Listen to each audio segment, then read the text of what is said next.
来，进去。陈道明问那桩事体，你现在到有个笃定节来落大家。他没搞，肯定给打给到面就笃定节。现在的周砂汤包。东西，它这个是不是这个盘子？今朝成都基础还有那个论文分教卷，拍问题。离任重而道远呢，所以先要吃饱了再干革命，再接一走。我好像吃了5个，你吃了3个。能量补充还在，那我们现在走过去吧。公交车一等吧，等的时间又是比坐的时间长。烈日炎炎，一个小姑娘，一个老阿姨，不买包包，不买鞋子，不买衣服，5斤一条街来回折腾。以后你要当了设计师，想到今天你就给我们家免费设计。等我发了财，买了房子，买了别墅啊，黄天经常带走啊。我在刚才你讲个说法嘛，单个定节，谁是个？还到有个水中帮呢，问那个朋友。就没人有这个。哪里啊？哪个桥？没有桥了？又没有。本来在哪里的？后来就这个当中啊，不是有个树有。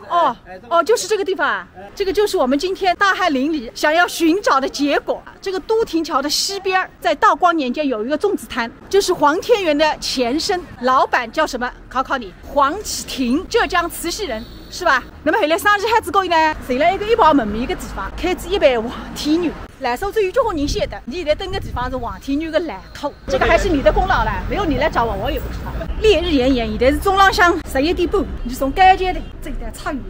现在下山了，好像一下子降了10几度啊。妹子啊，你看看我现在这个包后面有没有觉得颜色特别深？全部都是汗啊！所以我怎么感觉2瓶水喝下去了，包的重量没有减少多少。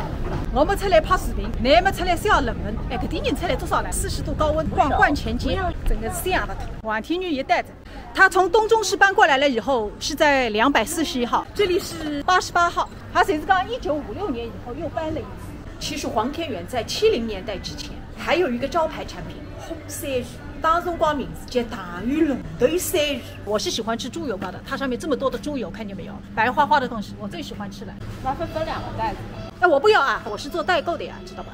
我家里这个糕多得不得了，满载而归。现在我们去乘凉吧。那个黄天有个新色感，随便拿来上面快吃。哦，有把这一个，还有把这一个。对，就是那种甜而不腻的那种感觉。那个桂花的好吃，但是这个糕吧，8块钱1块，你让苏州老百姓买呢，恐怕一时半会儿难以接受。我不说吃海，我们可以再到那个241号去看一下。要研究就要研究个彻底。其实，在星巴克里面，再怎么访谈也是闭门造车，你一定要到实地去探访。在我小时候，这个一带就是苏州市中心，我就是在这里长大的，正宗6城门之内的苏州本地人。以前6城门之外的，侪是乡下人。知道吧？这首讲的苏州话还不正宗的，所以提到观前街3个字我就自豪。曾经的苏州中心啊，但是值得庆幸的是，我家现在离苏州中心不远，苏州的市中心到哪里我就住到哪里。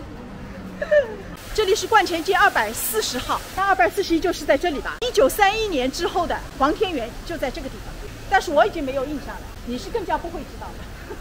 纪念日百货，看见没有？这个就是我小时候的绿杨馄饨店，只此一家，别无分号。谁在个门档子里下，是我记忆中最好吃的馄饨，没有之一。提起这些老字号呢，只有4个字：一言难尽。